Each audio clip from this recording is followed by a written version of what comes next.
Et donc lui-là est né de ma volonté de valoriser l'artisanat africain en créant des pièces modernes et élégantes à partir de tissus traditionnels comme le faso d'Anfani par exemple qui est tissé au Burkina Faso. Donc nous avons à cœur de promouvoir l'artisanat et des artisans encore méconnus du grand public. Nous proposons donc des pièces fortement inspirées de la culture africaine que nous adaptons aux tendances contemporaines. Alors c'est simple, lui-là, ça veut dire oiseau en langue mossi, ce qui incarne bien le principe de liberté d'expression, de mode libre, de liberté de soi, que lui-là entend donc véhiculer à travers ses pièces. Et d'ailleurs, nos pièces sont confectionnées afin que toutes les femmes modernes et contemporaines actuelles puissent avoir une liberté de mouvement. Donc, nous voulons surtout offrir des pièces intemporelles et élégantes, mais aussi singulières et durables pour que tous ceux qui portent lui-là puissent le porter de façon responsable, et tout en se sentant belles dans leur peau. Donc en 2023, j'ai lancé lui-là avec une idée simple, c'était de faire de la mode un moyen d'expression, tout en la rendant plus éthique, plus durable et plus accessible aussi. Donc à prix juste. Et donc mes inspirations viennent essentiellement de mes racines ouest-africaines, auxquelles je rajoute une touche de modernité française. Et je pense que à travers les pièces, on ressent donc cette fusion culturelle. Alors, nos matériaux, je les sélectionne chez des producteurs, enfin chez des artisans locaux, ou alors chez des coopératives comme Perleco par exemple. Je m'assure surtout que mes fournisseurs aient des valeurs éthiques et durables comme lui-là. Et pour le coquillage, je vais sélectionner des symboles fortes propres à l'Afrique comme le coquillage ou les perles de rocaille qui sont très portées en Afrique de l'Ouest par exemple. Et c'est toujours dans cette idée notamment de mélanger les matériaux et d'en sortir quelque chose de nouveau et de beau à porter. Je dirais le collier d'Oriane. Le collier d'Oriane qui porte le prénom de mon époux et qui a été le premier collier que j'ai réalisé. Et c'est une belle histoire pour moi parce que forcément c'est le premier. Et il a eu beaucoup de succès et du coup chaque année je m'amuse à le ressortir sous des coutures et des designs différents. Et c'est chouette, c'est un bon exercice de partir de la même inspiration et rajouter de nouvelles choses à chaque fois et de voir qu'il plaît autant. C'est un peu le fusée de lancement en fait de la marque en quelque sorte.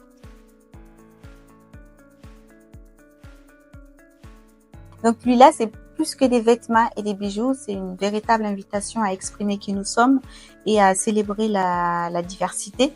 Donc nous prônons surtout l'égalité de sexe, le body positive et une mode lente aussi et responsable. Et il nous tient à cœur bien sûr de proposer des pièces intemporelles et durables. Absolument, oui. Absolument, parce que c'est la base même de la marque, c'est l'artisanat, c'est l'expression de soi.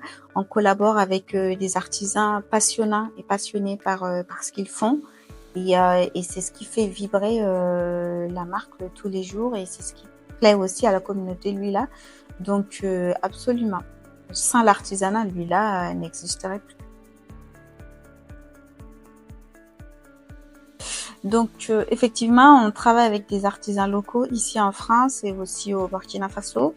On va collaborer surtout avec des coopératives qui accueillent en leur sein des femmes chefs de famille ou des femmes isolées ou en situation précaire. Ils vont les former, les alphabétiser, leur apprendre un métier avec lequel elles vont pouvoir avoir une source de revenus pour nourrir leur famille. Donc c'est une valeur qui tient beaucoup à lui là parce qu'on croit beaucoup à l'économie solidaire et circulaire. Et dans ce sens-là, on va collaborer surtout avec des artisans ou des coopératives.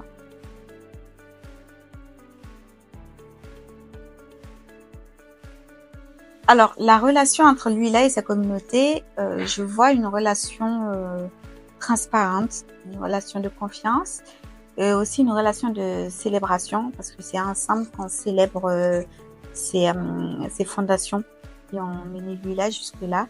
C'est ensemble qu'on célèbre la liberté de soi, la liberté d'expression.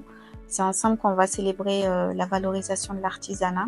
Oui, je vois une relation de confiance, de célébrer ensemble les valeurs de Lila et aussi et surtout de transparence quant à l'origine des matériaux qui sont utilisés dans la fabrication de nos articles. Donc chaque pièce Lila est conçue pour refléter une identité forte et singulière, et nous voulons encourager celles et ceux qui portent les articles Lila à s'exprimer librement et avec confiance. Alors, mon plus beau moment depuis la création de Lila, je dirais que c'est la création de la première collection.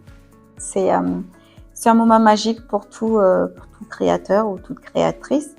C'est un peu la première pierre qu'on dépose pour fonder une marque. Donc oui, c'était la création de ma première collection, l'arrivée. C'est quelque chose de mémorable. Le plus grand défi de Lila, depuis sa création même, je dirais, c'est de se faire connaître. Parce que autant les réseaux sociaux facilitent la communication aujourd'hui des jeunes marques, autant la concurrence est rude dans le domaine de la mode. Et c'est assez difficile de se faire remarquer. Donc je dirais c'est un défi qu'on mène tous les jours, hein, pour réussir à faire connaître nos valeurs, notre marque, ce qui nous motive et attirer bien sûr les personnes qui partagent ces valeurs-là à vivre cette aventure avec nous. Ce qui me motive à continuer chaque jour, c'est la passion. La passion de ce que je fais, la passion de créer, la passion de mettre de ma personne dans les créations, la passion de m'exprimer à travers les articles, et aussi la confiance, y croire, la confiance que ça va marcher, que ça plaît, et la confiance aussi que les clients et notre communauté, là, cette confiance-là qu'ils portent en nous et qui les font rester avec nous en fait pour vivre cette aventure.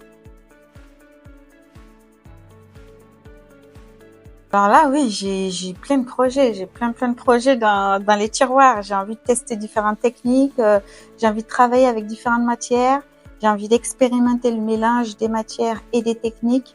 Aujourd'hui, je travaille avec le macramé, j'aimerais travailler avec du jean et avec d'autres textiles encore, enfin, pour ne citer que cela. Enfin, on a plein de projets dans les tiroirs et plein de belles surprises, je pense, qui vont arriver.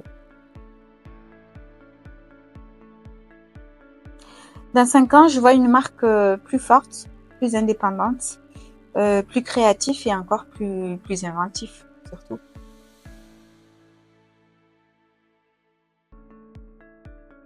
Je dirais liberté, passion et créativité. Alors, une personne qui veut se lancer dans la création d'une marque artisanale, moi, je lui dirais surtout de garder confiance en soi. C'est la clé quand on veut créer n'importe quelle entreprise. La persévérance aussi. Et surtout ne pas tomber dans le piège de chercher à copier ce que les autres font. Merci. Tout simplement, merci. Merci de nous suivre dans cette aventure. Merci de nous accompagner. Merci de vivre ça avec nous. C'est un immense bonheur et un grand merci. Bon, ça fait plus d'un mot, mais merci.